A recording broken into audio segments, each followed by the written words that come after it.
Hello friends, आज हम बात करने वाले हैं टेक्निकल एनालिसिस, प्राइस एक्शन। ये आपको मालूम होगा, बट आपको बोर होते होंगे कि ये बार बार ये video technical analysis price action सुनकर देखकर। उसकी वजह से मैंने आप थोड़ा सोच लिया कि मैं थोड़े अलग वीडियो बनाने वाला हूँ जो कि ट्रेडिंग के ऊपर ही रहेंगे, लेकिन उसका जो मोटो है, उसका जो फंडा है, वो थोड़ा अलग होगा। अभी मोस्टली लोग क्या क्या सोचते हैं कि उनको प्रॉफिट अभी तुरंत चाहिए। उनमें थोड़ा भी पेशेंस नहीं है, डिसिप्लिन नहीं है। तो उसके लिए ना आपको एक आदत लग चुकी है इमीडिएटली प्रॉफिट की, जो कि प्रॉफिट चाहिए कुछ बहुत कम टाइम में चाहिए। उसको ज़्यादा वेट करने की ज़रूरत नहीं पड़ेगी। बट अभी आज हम जानेंगे कि एक अलग विंडो जानेंगे। अभी ये है सीपीआर इंडिकेटर। मैं आपको बार बार बोलता सीपीआर इंडिकेटर ट्रिक्स, ये तो आप देखो, मैं ऐसा नहीं बोल रहा हूँ ये मत देखो, बट आज हम ये विंडो जानने वाले हैं जो कि fundamental analysis versus technical analysis. And second term है earning profits in long term versus earning profit in short term, जो कि आपको इधर दिख रहे हैं। अभी देखिए, जो फंडामेंटल एनालिसिस और टेक्निकल एनालिसिस, फंडामेंटल एनालिसिस क्या होता है? फंडामेंटल एनालिसिस वो एनालिसिस होता है जो कि हम एक आधे स्टॉक्स में उसका फंडामेंटल सब जानकारी लेते हैं। जो कि स्टॉक्स जो है, इक्विटी की कौन सी भी कंपनी है, वो कंपनी कौन सी है, उसका बिजनेस क्या है, उसका जो प्रोडक्ट्स क्या है, उसका जो क्या बोलते कि वो कितना एक्सपांशन उस कंपनी में है।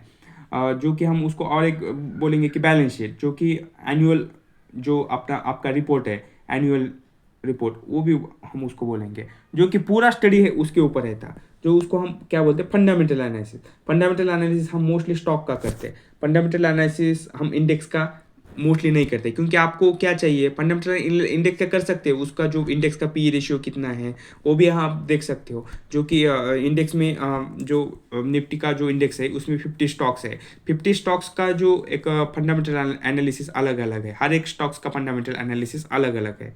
अभी देखिए, ये जो है ना टेक्निकल एनालिसिस वो एनालिसिस है जो कि आप एक आधा इंडिकेटर या एक आधा जो प्राइस एक्शन उसके हिसाब से करते, जो कि अभी सीपीआर इंडिकेटर्स है। वो हम देखते कि वो क्या है। सीपीआर इंडिकेटर टेक्निकल एनालिसिस है। टेक्निकल एनालिसिस कैसे है, जो कि हम उसमें ज़्यादा लॉन्ग टर्म के बारे में नहीं सोचते। टेक्निकल एनालिसिस सिर्फ शॉर्ट टर्म सोचते हैं, और जो फंडामेंटल एनालिसिस है वो है लॉन्ग टर्म के एनालिसिस। अभी आपको थोड़ा ध्यान से वीडियो देखिए। जो फंडामेंटल एनालिसिस है वो हम स्टॉक्स में करते हैं, टेक्निकल एनालिसिस वो भी स्टॉक्स में करते हैं। जैसे कि टेक्निकल एनालिसिस में आता 50 exponential moving average, 200 exponential moving average, ये आता टेक्निकल एनालिसिस में, जो कि हम यूज़ करते हैं एमएसीडी इंडिकेटर, उसके बाद आरएसआई इंडिकेटर्स, उसके बाद जो बोलिंजर बैंड इंडिकेटर्स। ये जो टेक्निकल वो है, वो टेक्निकल एनालिसिस में आ जाते कि ये टेक्निकल इंडिकेटर यूज़ करके आप प्रॉफिट कमा सकते हो इन शॉर्ट पीरियड में।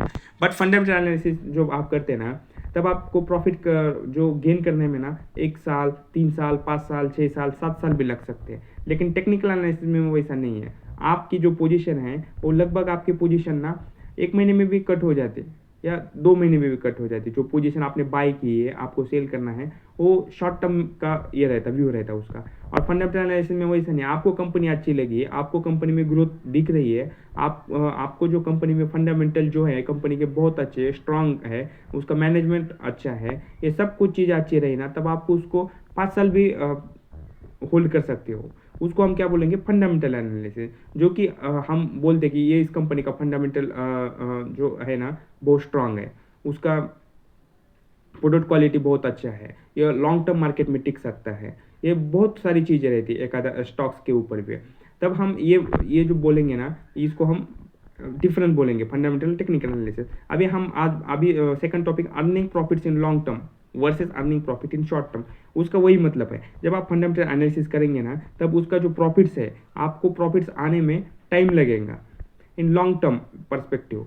यानी उसको टाइम लगेगा, 5 साल भी लगेगा, 10 साल भी लगेगा। बट इन शॉर्ट टर्म में उसका प्रॉफिट आपको आता है लगभग 1 महीने के अंदर भी आ सकता है, 8 दिन के आसपास भी आ सकता है। वो हम टेक्निकल एनालिसिस, जो कि इधर 2 विंडो है, versus technical analysis versus earning profits in short terms.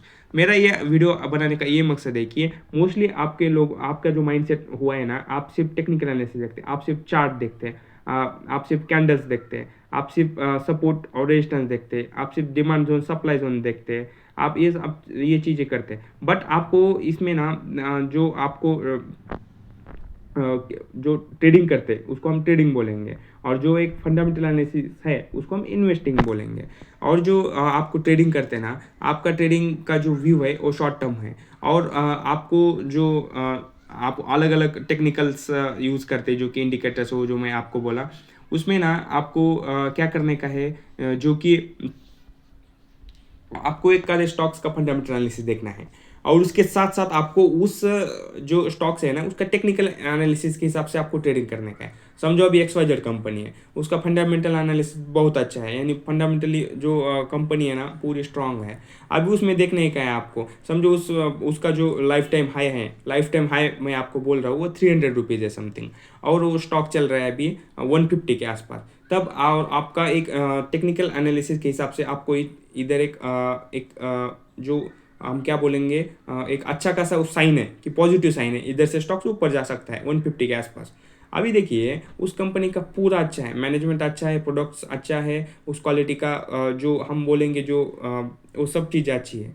उस कंपनी के ऊपर कुछ डेप्ट भी नहीं है, जो कि कर्जा हम बोलते हैं, एक कंपनी के ऊपर XYZ कंपनी है उसके ऊपर कर्जा है, वो कर्जा भी नहीं, डेप्ट फ्री कंपनी है।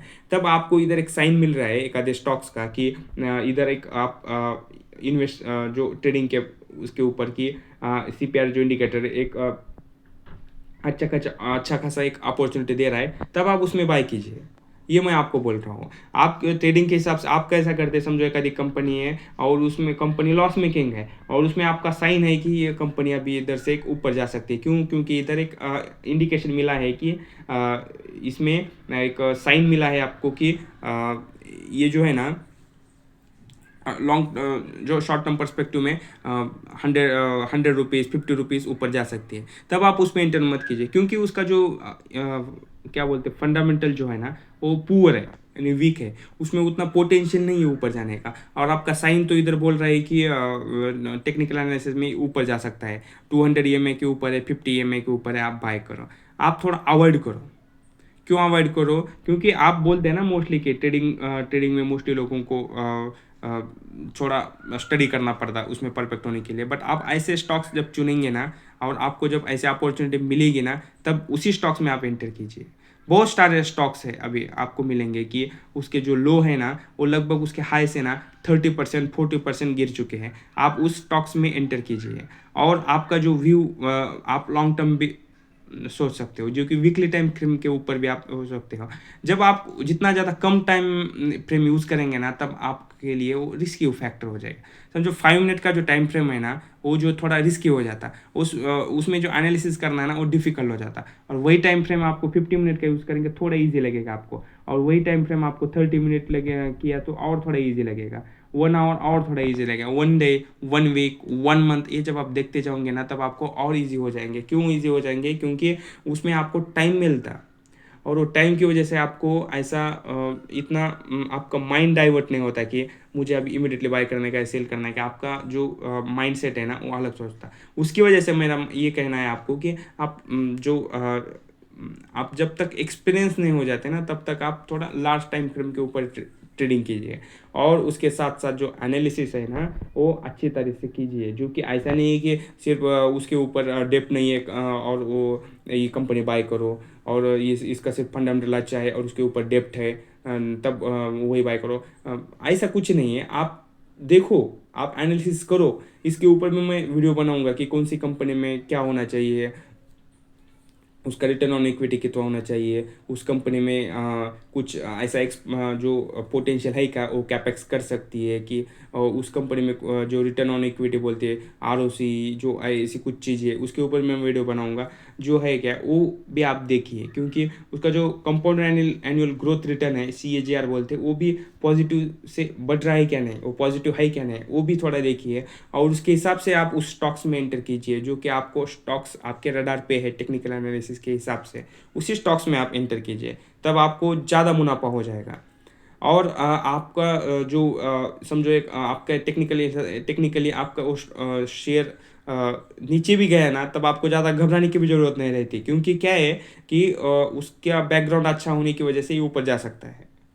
वो भी आप थोड़ा ध्यान दीजिए। और इसके ऊपर मैं और कुछ वीडियो बनाऊंगा और आपको सब सारी चीज़ें बताऊंगा कि क्या स्टॉक्स है, उसका जो क्या क्या चेक करना पड़ता है और जो कुछ चीज़ें। और उसके साथ साथ मैं अपने CPR जो है उसके ऊपर भी मैं वीडियो बनाऊंगा। ऐसा नहीं कि CPR स्किप करके मैं ये वीडियो बनाऊंगा, उसके ऊपर भी वीडियो बनाने की कोशिश करूंगा। और आपको कुछ है आप कमेंट करके बता सकते हैं कि ये स्टॉक्स का क्या है, उसके ऊपर भी मैं वीडियो ज़रूर बनाऊंगा। तो thank you guys for watching this video. Thank you.